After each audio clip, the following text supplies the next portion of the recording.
Welcome to The Big Rich Show. This podcast will focus on conversations with friends and acquaintances within the four-wheel drive industry.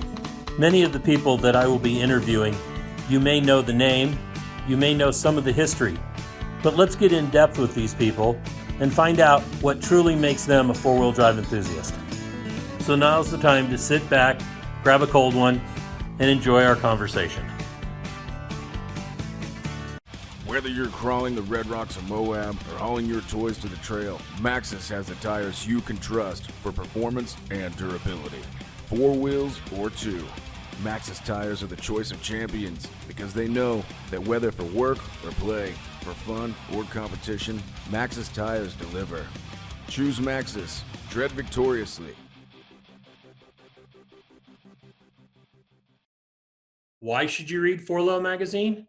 Because 4Low Magazine is about your lifestyle, the four-wheel drive adventure lifestyle that we all enjoy. Rock crawling, trail riding, event coverage, vehicle builds, and do-it-yourself tech, all in a beautifully presented package. You won't find 4Low on the newsstand rack, so subscribe today and have it delivered to you. Okay, we are here with Rob Park, aka Bender. Bender and I have been friends quite a while now. I'd say going on 20 years. We're going to visit with Rob and find out about Rob. A lot of us know Bender. A lot of us don't know Bender, but we want to get to really know Bender. So, Rob, thanks for being on. Oh, I appreciate it, Rob. I'm honored, Rich. Let's talk early history, probably before wheeling or a driver's license. I know that you spent a lot of time in Ridgecrest. Is that where you grew up?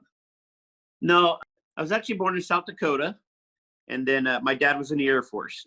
So then we moved down to LA, and then Morro Bay or Vandenberg area. But then that was really young. And then about 5 or so, we moved into the San Joaquin Valley. My grandparents lived in Chowchilla. A lot of people don't know where that is. Between Merced and Fresno, little town, like 4,000 people, a little farming community.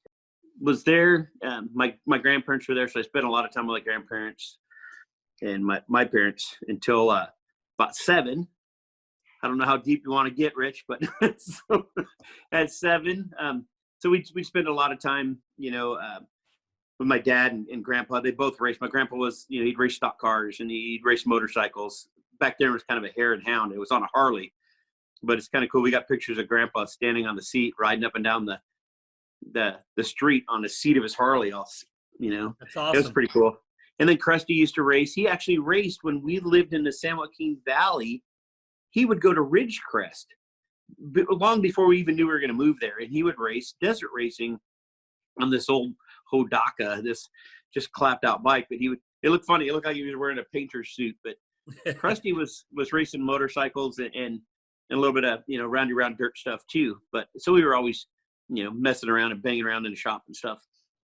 Then the rough part of the childhood, about 7, Krusty got in trouble. Big mom and dad split up. She was misguided, but, drug abuse and things. And then Krusty went to jail. He was, and us kids went to foster homes. I had 3 sisters. Shelly, Julie, and Tammy, my youngest, in that age. Shelly, oldest, Julie, middle, and sister Tammy. We all went to temporary foster homes from the age of 7 to 12.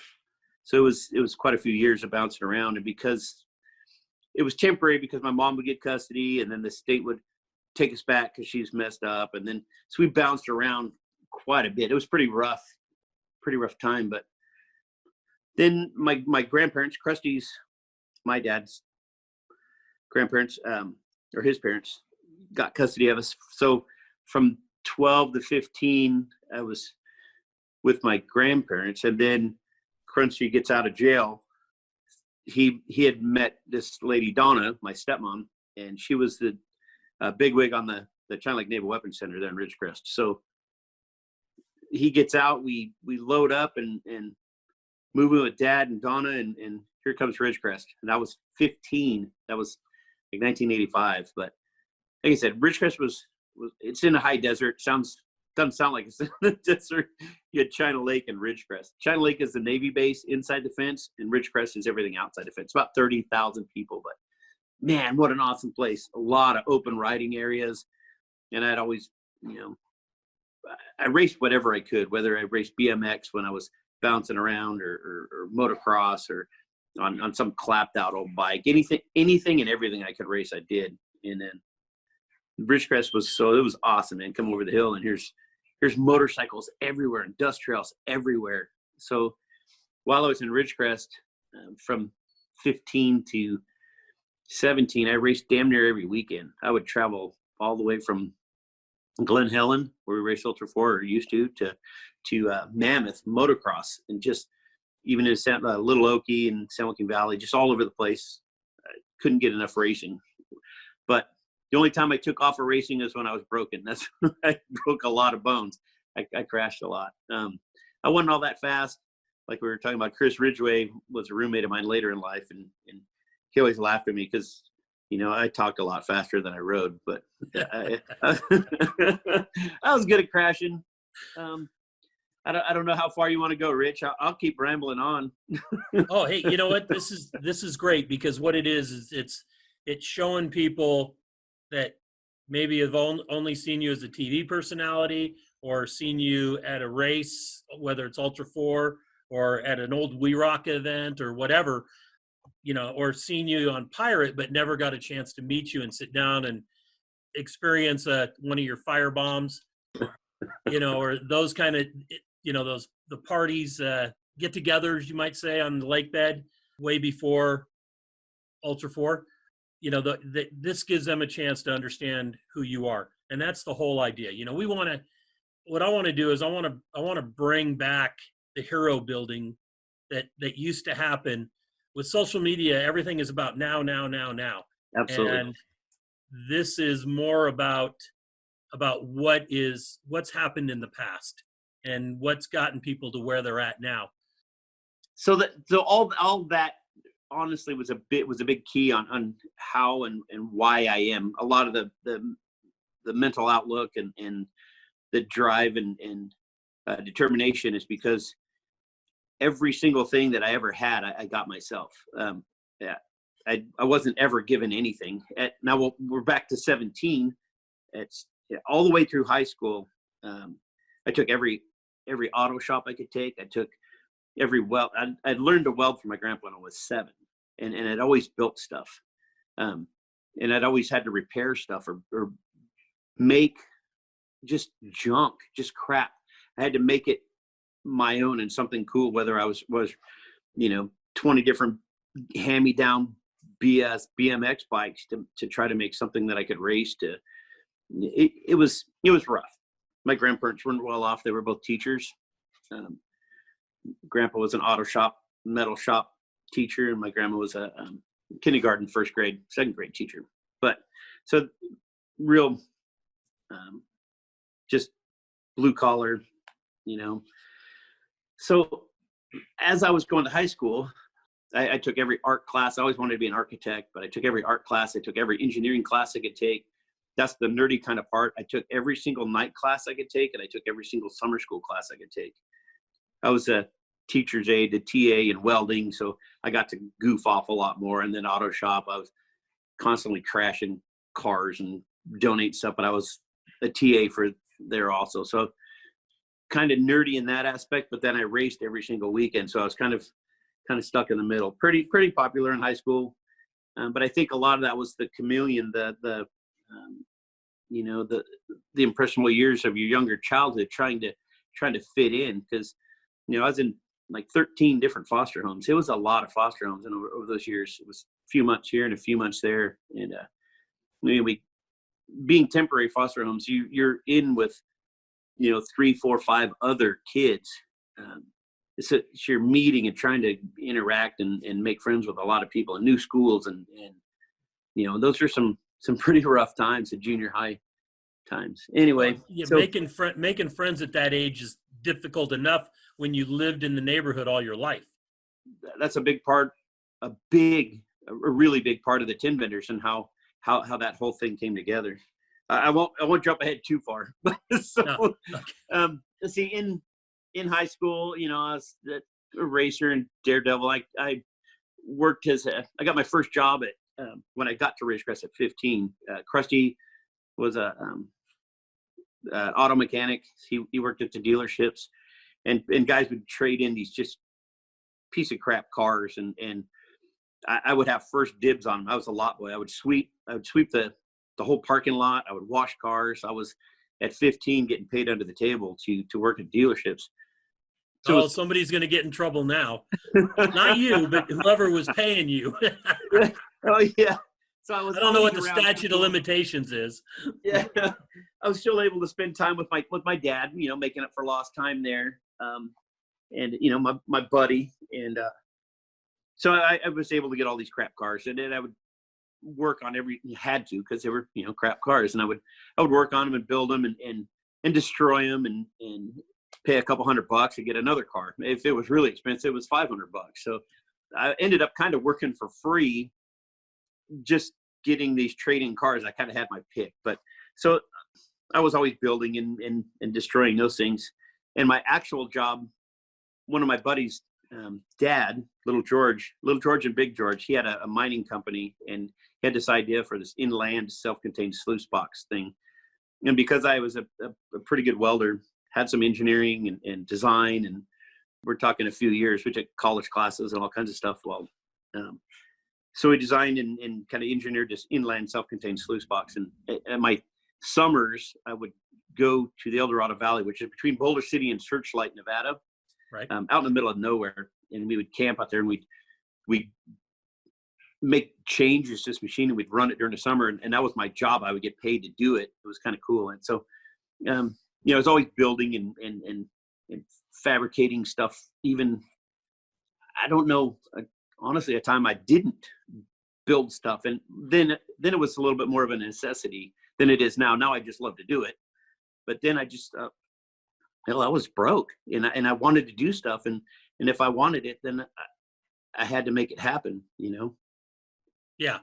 But that's, I think a lot of that is what's missing nowadays, and why the trades, whether it's construction or auto mechanics or any of the trades are hurting, and trying to find good help is so hard nowadays, is because that growth period that you went through, that I went through, even though different, that it's not like it is now. I mean, hell, they don't even teach shop in any of the schools now. Yeah, it's moving now. I'm in Dothan, Alabama now from California, and I've had to, I've talked to a few college trade schools here, and I've talked to a couple of high schools, and the high schools are trying really hard to bring back those trades. They see that void, they see that necessity, so they're bringing those back and being able to. Man, I love going and talking to the kids too. I kind of straight up. I don't try to blow smoke and sunshine and say it's easy work, but it's fulfilling in it, and you can take pride in it. It's something to be proud of, and it's honest. Right. And getting those youngsters, being impressionable for them, and hopefully being an influence in somebody's life. If you can get one person to go in a direction where it's going to improve their life, you've done great. And I think you've done that. With the show, I think that you pulled a lot of people into that, like some of our other people that we know in the industry that have done with TV shows. I wish that your show would have gone longer. We're talking about truck nights, but we'll get to that. That's TV. That's Hollywood. That's whatever you want to call it nowadays. Shit doesn't last as long as you hope it will. Luckily, you guys didn't sell out to try to make it work. That's one of the reasons that we haven't done a show like they have wanted over the years. Little Rich and I got approached back in the American Chopper days. Yep. Because they were like, hey, you're a father and son team. We could do this. And I'm like, no, because we don't throw shit at each other. Right. And we can make all that stuff happen. No. Yeah, that's it.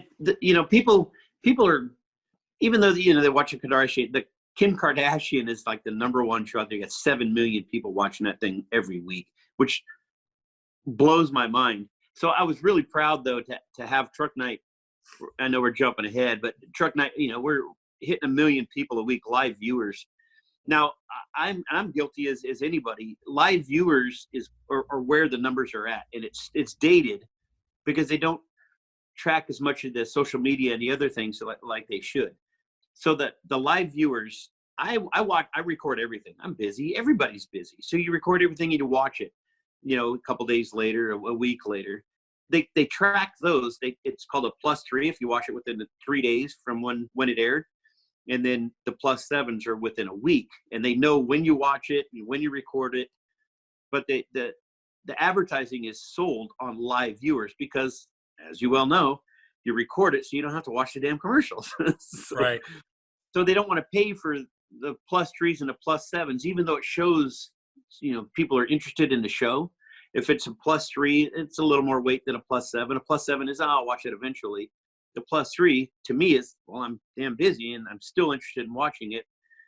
But the live viewers, having 1 million live viewers every week on a first season show, where we ran a couple seasons, and you heard it first. We couldn't come to the production company and History couldn't come to a budget agreement this summer. You film in the summer, and then it's hurricane season, so you can't film in the fall. You can't do anything like that. So now we made a video, Abe White and I did, saying that it wasn't going to happen season 3. Now it's still up in the air.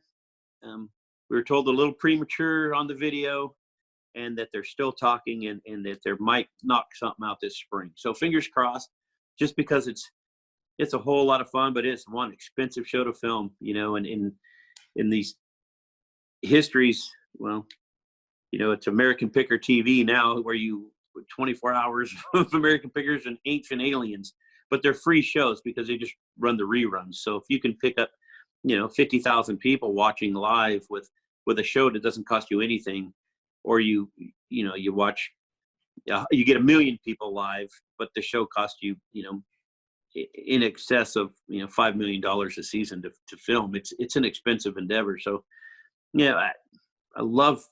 I'll go on about Truck Night forever because it's near and dear to my heart. But I know I'm getting ahead of myself. So it's all good. You know what? This doesn't. We're not following any script. What's nice about this kind of podcast, and it's going to go to YouTube, is that we get to do whatever we want. That's how I've based my life over the last 20 years. Is when I walked away from corporate America, with both fingers in the air, and threw my keys on the counter. I said, I'm out of here. And they said, oh, you can't quit. And I said, did I sign something? And they said, no, you make too much money. And I said, this isn't about money. It's how I get to live my life. And Absolutely. my life was that, what I got to do 24 hours a day. Not I think that's why you and I got along so good. That's the connection that you and I both have. That I think one of the things that really drew us, as friends, especially for this long. But yeah. So I'll try to get back. I guess. So where was I? I was 17. Was designing stuff, building stuff. I had been told all my life, just like everybody else is, you need to go to college, you need to get an education, and you need to make something of yourself. Being in the dirt, welding junk isn't what I thought wasn't what I was supposed to be, or was it what I told I was supposed to be? Right. So I went off. I went with some friends to Arizona State. John Beam, a dear friend of mine, had a grandma in Phoenix, and so moved there, stayed there a little bit, and then we eventually got an apartment. But I went to ASU and to be a graphic designer. The artist part of me back to wanting to be an architect, but a commercial, a little more artsy. So because I always loved drawing and being creative. So did that. I followed a girl to Texas. That sounds like a song. I followed a girl to Texas. Shit went sideways from there. And it did. She was beautiful, but you know how that is. You're young and it's just dumb. So Uh, I was out on my ass in the snow, I guess, and so I called my friend. What are you doing? He said, well, we caught a pretty big project back in Vegas. This mining company that my rich dad. So I went back to work for them, continued designing and building and welding and stuff, and some stuff over the years. Blah blah. We started racing, desert racing, class 516, and again couldn't afford it at all. So I would build my own stuff. Who really can afford to race? There's no such thing. Everybody says, what's the easiest way to go racing? And they go, a razor? And you're, no, it's still $60,000 bare minimum if you're just going to go out to a local event. Man, I don't know that there's a cheap way to race. Maybe a hobby stock little local thing if you got a local track, or maybe mud bog if you got a truck. But still, if you're going to get the bug, and then you're going to want to step up classes and bigger motor and bigger it's never ending. It's addicting. Yeah, absolutely it is. So I don't try to talk it down. Hell, I love it. It's made you and I who we are. It's a way to test your mettle against everybody else who thinks they're good too. Yes. That's why I became a promoter, because I couldn't afford to race. Yeah, and you want to be around it. That's why people ask me, how much does it cost? And I said, it doesn't cost me anything. And they were, well, what do you mean? You've raced King of the Hammers every year. You've raced, since the mid '90s I said, it hasn't cost me anything. I as a builder, I get to build people's toys, and then I get to go out and play with them. So like 4 Wheel Parks I race with now, they foot the bill. I get to race the car. They pay me to fix the car, and then I get to go out and beat it again. So I consider myself real lucky, because if I wasn't in that position as a fabricator, I wouldn't be racing. I know that for a fact, and I wouldn't be racing, even though we're not competitive, and I'm not going to try to say we are, but I enjoy the shit out of it, and I wouldn't change it for anything. But I'm there, and the people and the experience, everything is amazing. I wouldn't change that for the world. Yeah, I get it. And you got a good guy you're hooked up with there too. Absolutely. Brent Gegeber's an awesome guy. I mean, we've had a lot of races over the years, and with a lot of different guys and a lot of different teams. And, I wouldn't change any of it. It's, we broke our backs a couple of years ago, and that was rough. Maybe I'd change that, because that was a rough one, but it is what it is. And for all the years, 40 years I've raced, or 45 years I've raced now, it's taken its toll eventually. I had 27 broken bones, and I've had 8 pretty major surgeries, but a couple fake knees and this and that, but I'm still handsome. So I'm just kidding. Or at least Danielle thinks you are. Yeah, and that's what matters. Absolutely, it is. Although I have to say that I am jealous of the goatee. I can't get mine to grow very long. It's too brittle, and I've tried to use waxes and oils, but working every day outdoors in the dirt, it ends up looking like a mangy dog. Yep. It's been out in that same environment, and it's just too hard to upkeep. So it just keeps breaking off and staying the same length.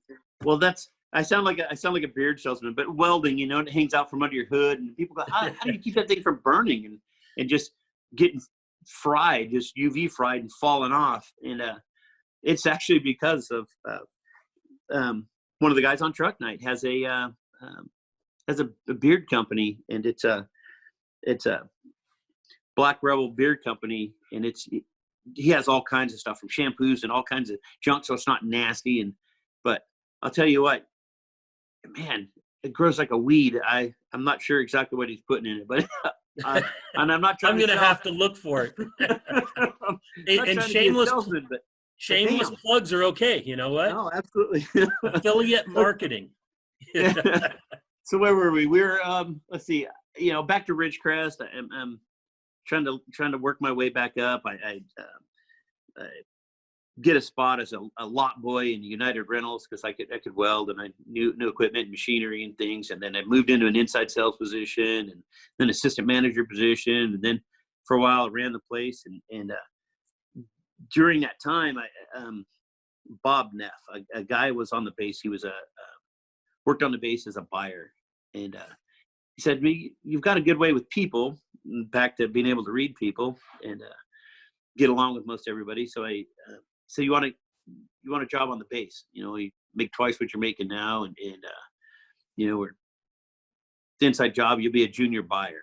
And I said, well, I don't know exactly what a buyer is. And he says, well, you just talk on the phone and you spend money and you and try it's to not wheel your and money. deal. Yeah, and I said, that's me. Sign me up. So, there were now I'm working as a contractor for the China Lake Naval Weapons Center and Bob took another project. So I transferred up and then I was a senior buyer and then got into property control and other things. So learning new things. And I thought people were supposed to do, you're always told, get that career, get a good job, get a good education, get a job, get your career and wife and 2 kids and a house and the whole thing. And I pretty much had all that stuff. I was doing really well. And out of the blue one day, a guy from Enron shows up. He says, hey, I'm here from Enron. I heard about you and we'd like to offer you a job. And I said, oh, okay. But he goes, you have no idea what Enron is, do you? And I said, absolutely no idea. I had a blank stare and he laughed and he chuckled, handed me a stack of paperwork. He said, why don't you when we get off, look it up and let me know what you think. And here's a number and call me. So of course I didn't wait till I got off. I went to the computer, looked him up, and just, Fortune top 100 company. It was an amazingly huge company. And the offer was 4 times what I was making to start. And it was a crap ton of money and prestigious. And, I went in and I'm not sure they understand who I am because I'm not that guy. I'm not a suit and tie. I was scared, honestly, but I went in an interview and I, bullshitted my way through it and they liked me. So here I was. Now I was a commodities buyer for Enron. I was a suit and tie. I was Mr. Park and I was Mr. Park. As far as everybody's ever told me in my whole life, this is what I'm supposed to do. And I'm jet setting around and I've got, expediters that are working for me and I get my big glass office and I thought I was on top of the world. Right about this same time kind of deal is when Pirate 4x4 came out. So people, how did you post hundreds of, you still there? Yeah. No, that was a good picture to put in right then. That was awesome. So hang on just a sec because it's saying my phone is low. So pause. Okay. All right. So where were we? Enron, about that time, Pirate 4x4 comes out. We had timbenders.org. It was a group of guys that in our local wheeling club that we were all from a club that's been around since the 50s or 60s. It was called Gear Grinders Club out of Ridgecrest.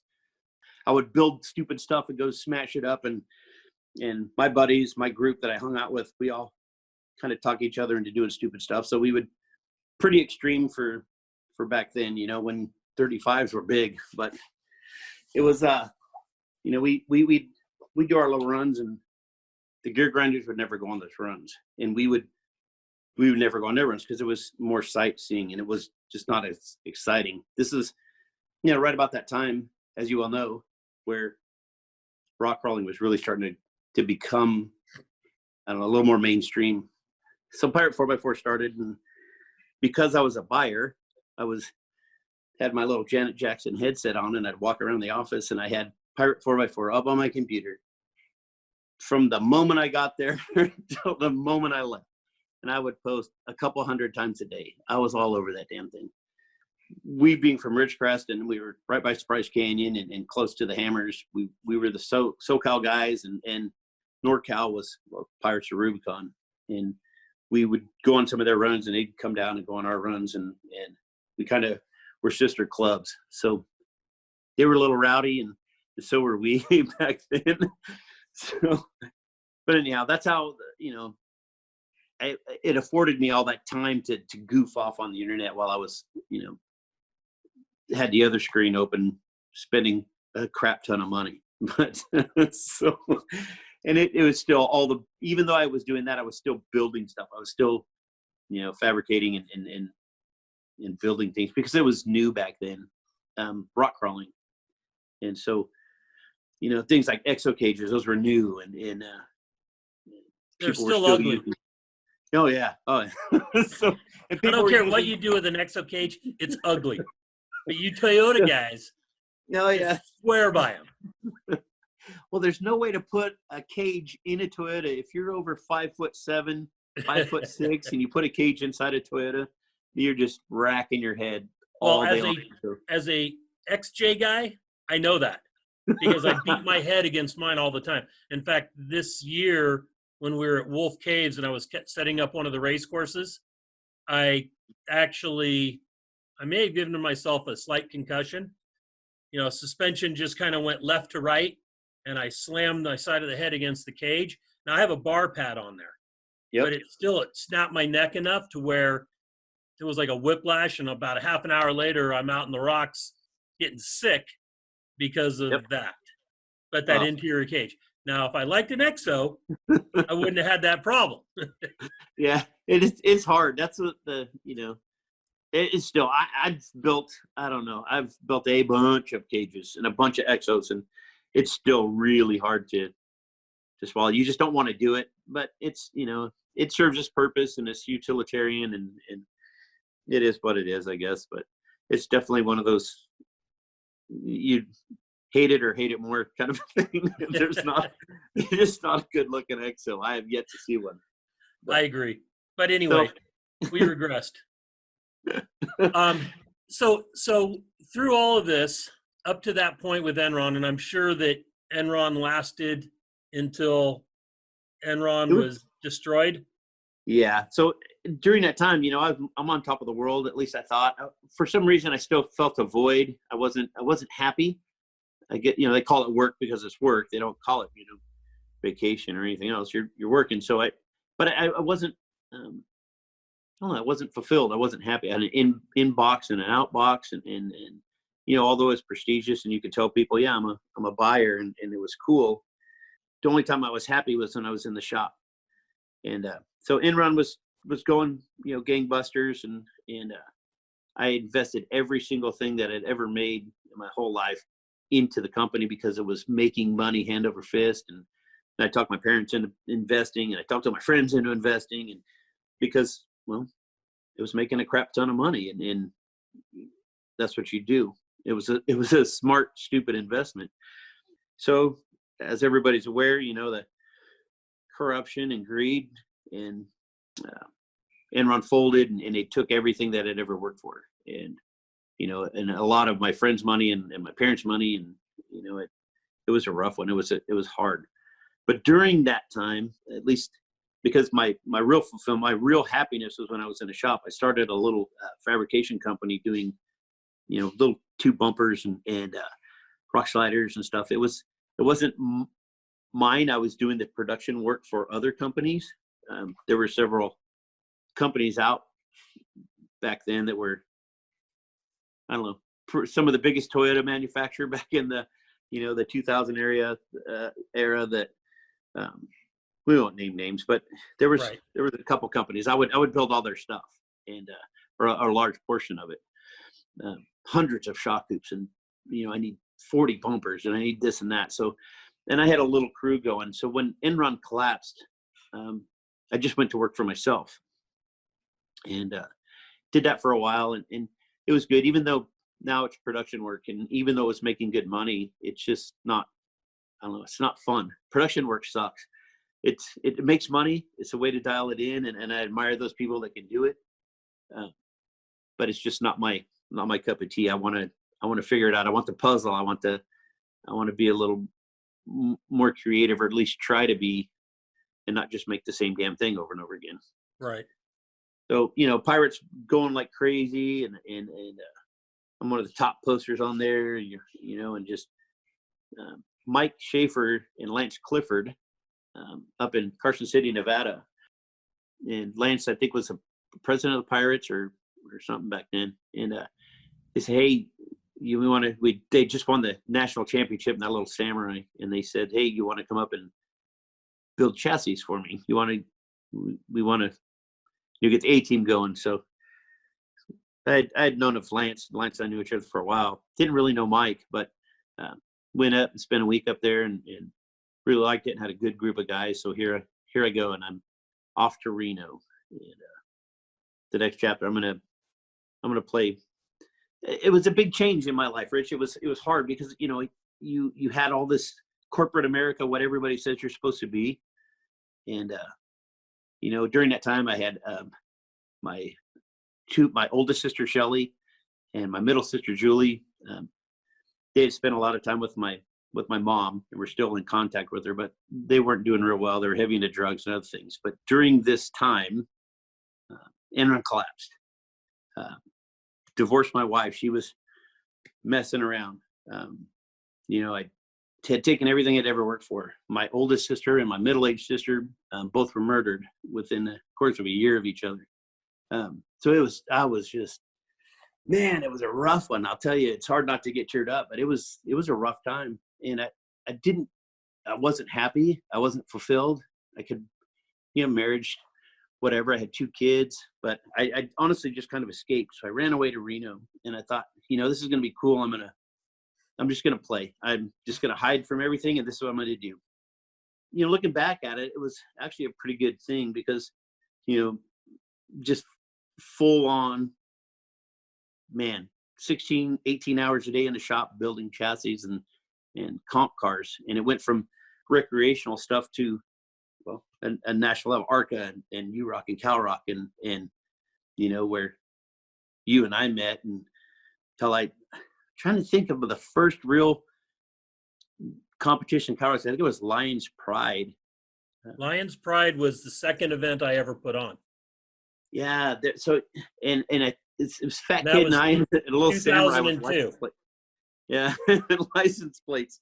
And we showed up to your event in 2002. And that was the first time that, we'd known each other, but that was the first time that I competed in one of your events. And it was awesome. It was the John James, I think, set up the Lions Club park there where they shoot. He's the one that turned me on to that.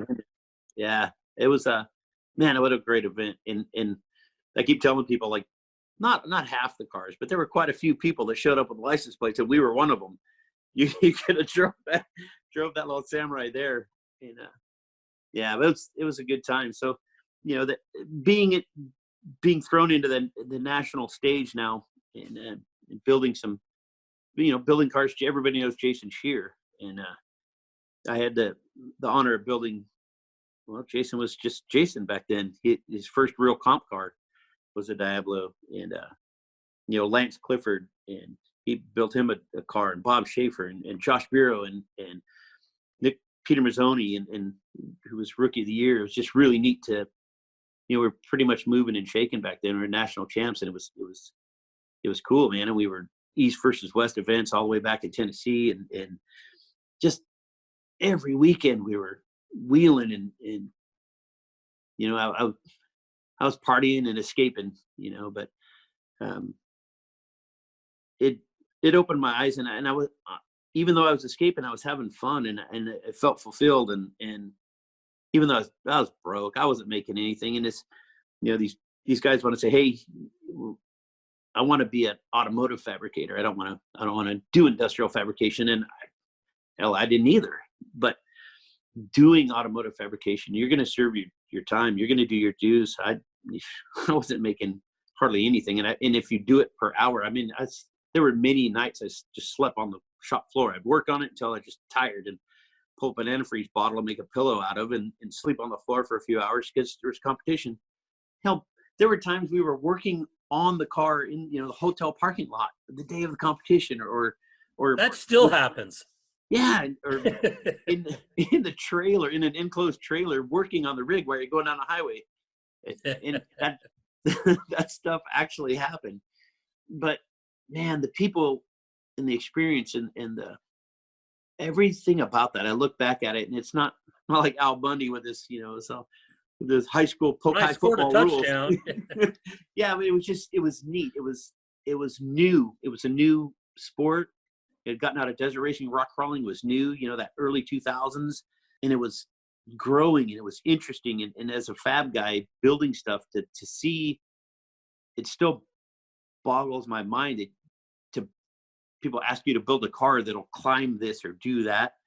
And, you read all these books and you take these classes, engineering classes and suspension geometry and everything. And everything you read has absolutely, well, I don't say nothing to do, but very little to do with trying to climb a 70, 75 degree wall. And so everything you learn about roll centers and center of gravity and all, it's just out the freaking window. It makes absolutely no sense. So, and it was neat back then because Lillard and these guys were doing, welding a chassis directly to the axle, no suspension at all, trying to, with the goat stuff and centipede and man, there were so many, big iron and there were so many different weird contraptions that people were coming up, adjustable wheelbases and forced articulation, and everybody was looking for that, that magic edge. arrow. Yeah, and so it was really super cool. And not saying that the sport has lost its edge, but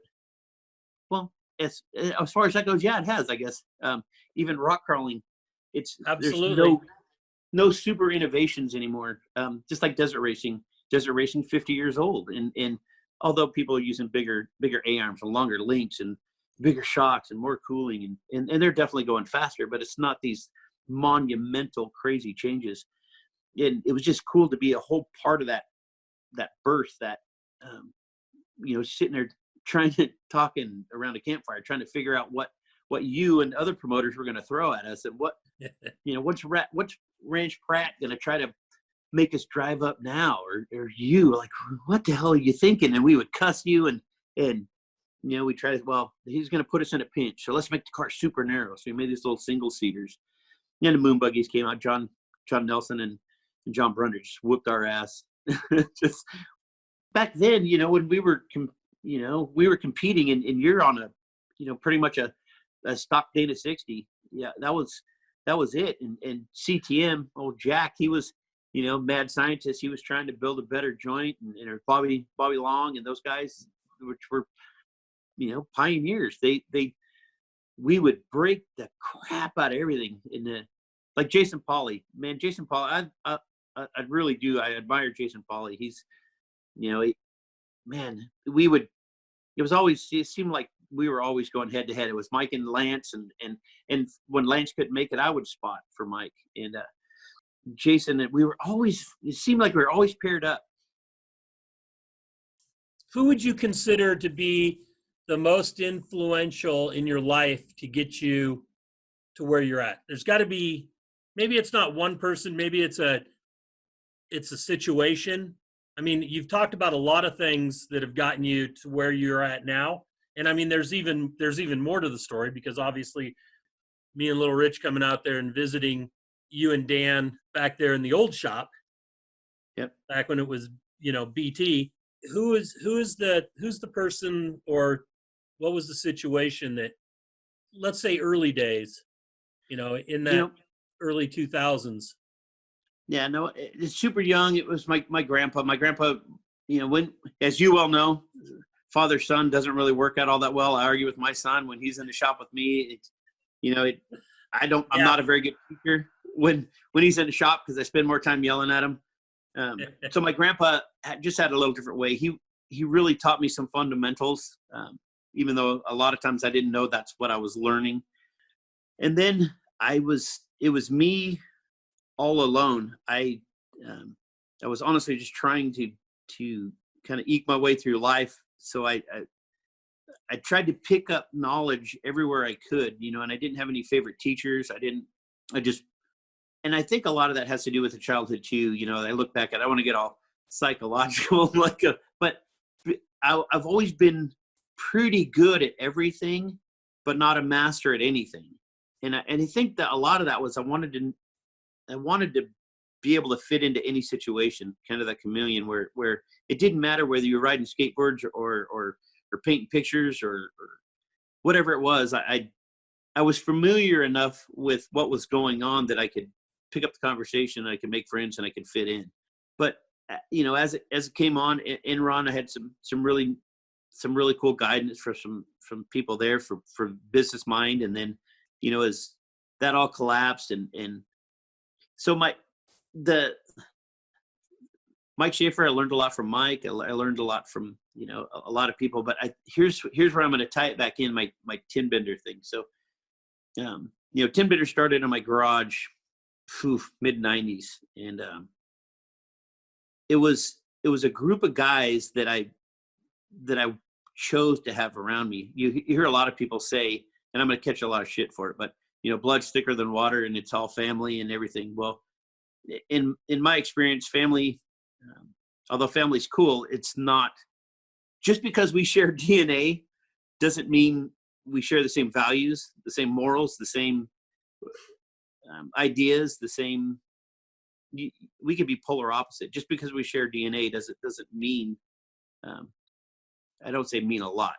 It does, but with the tin benders, my group of friends, my brothers, that is a family of 35 guys and their wives and their kids and everything that I chose to have. Those are, I can call at any time, day or night, any situation at any time, 35 people, and every single one of them would pick up the phone. If I called right now and said, hey, I'm ready to leave Alabama, I'm coming back to California,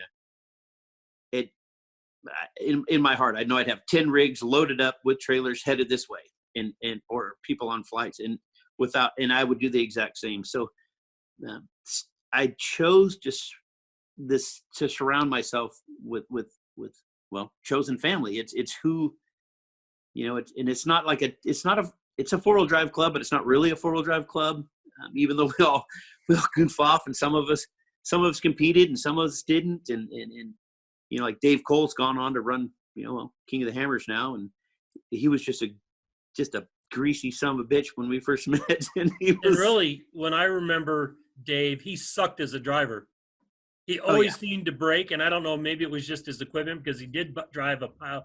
That 4Runner or whatever it was that he had was pretty much a pile.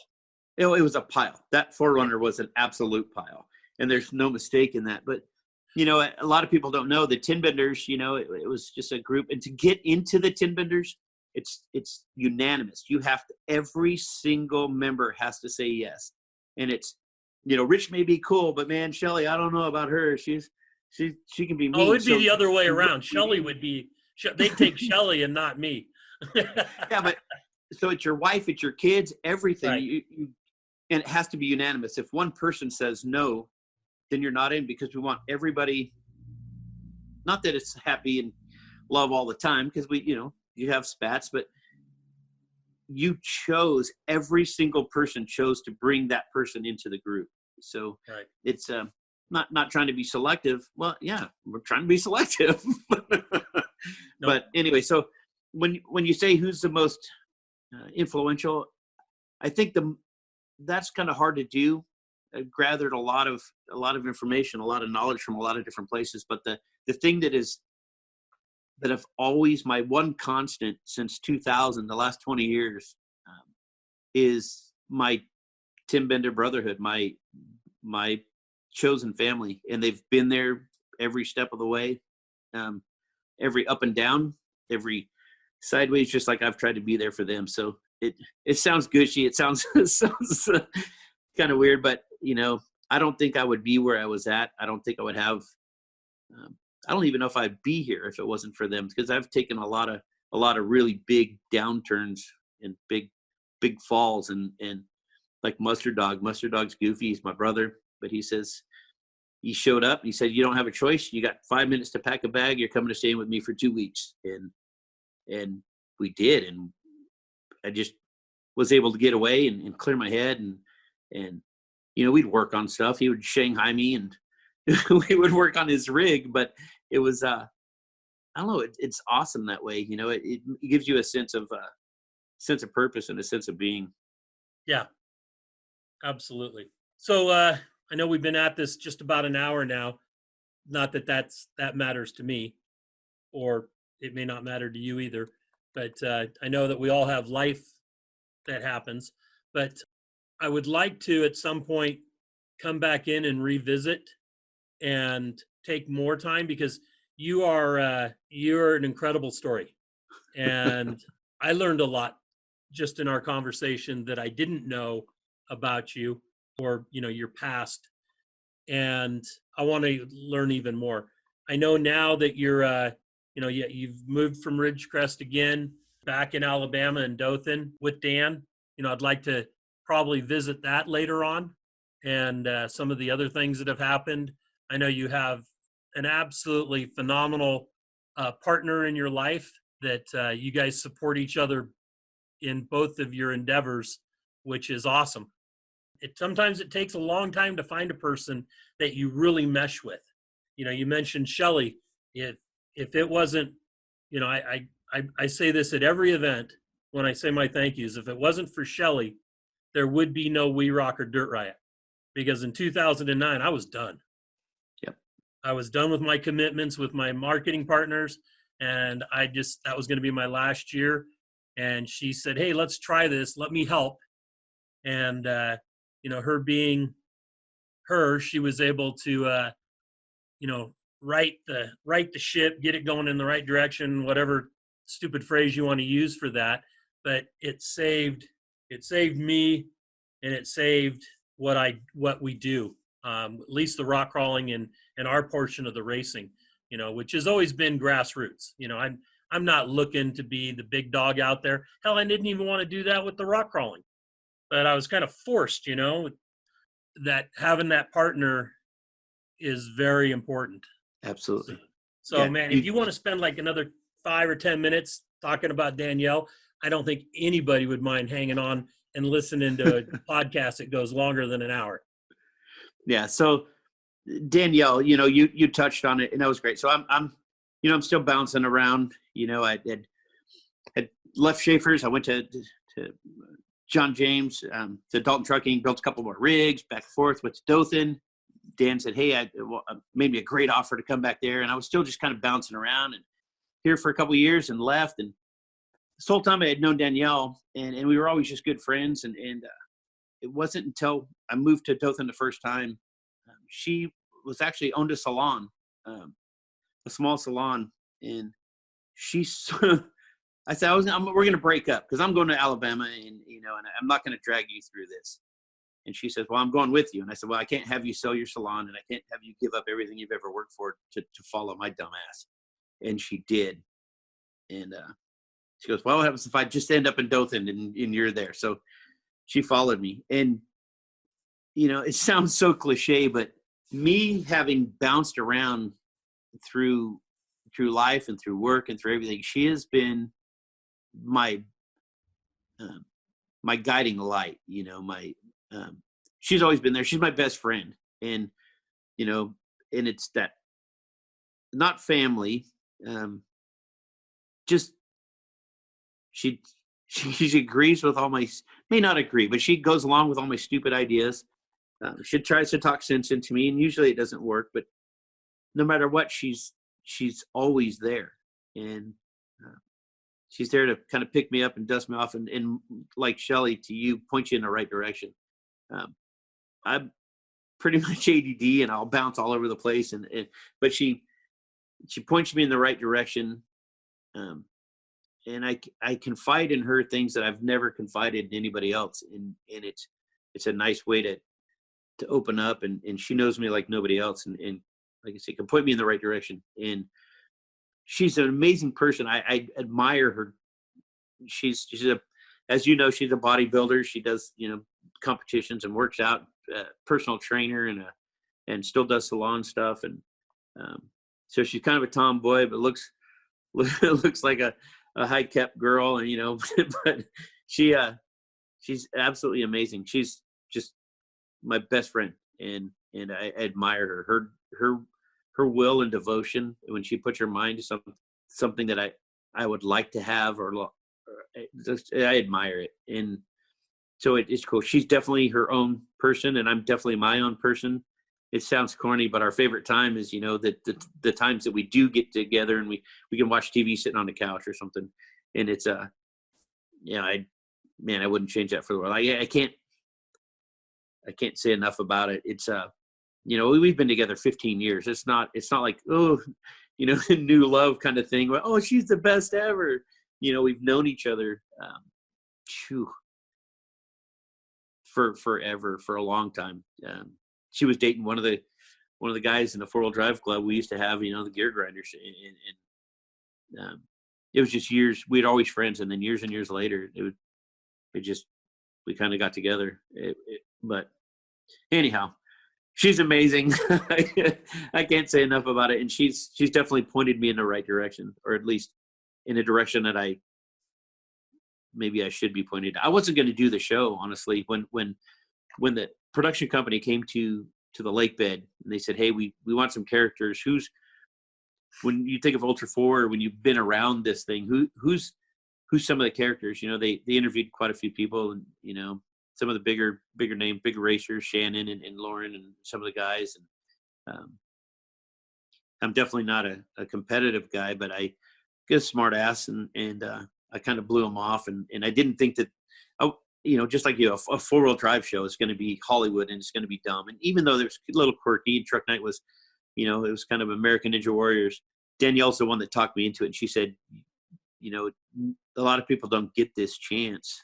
And no matter how weird you think it is, or how you should go do this, just and see. And I'm glad she did, because that was definitely a chapter in my life. I'll always, whether Truck Night goes on or it doesn't, it's some awesome people that you get to see, that grassroots, blue collar, did it yourself, built it yourself, and go out there and beat on it. And I wouldn't change that for the world. That's awesome.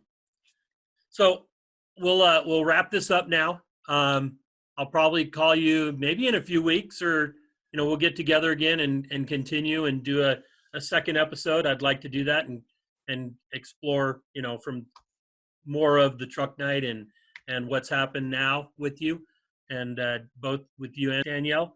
I really appreciate you coming, spending some time, letting people know more about Bender.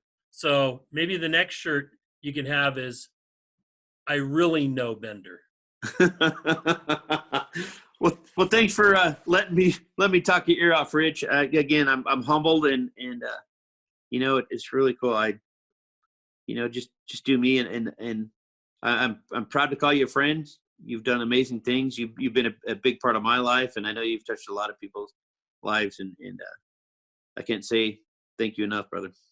All right, thank you, and have a great evening, and hug that beautiful wife of yours for me. Sure will. All right, Rich. All right, thanks. If you enjoy these podcasts, please give us a rating. Share some feedback with us via Facebook or Instagram, and share our link among your friends who might be like-minded.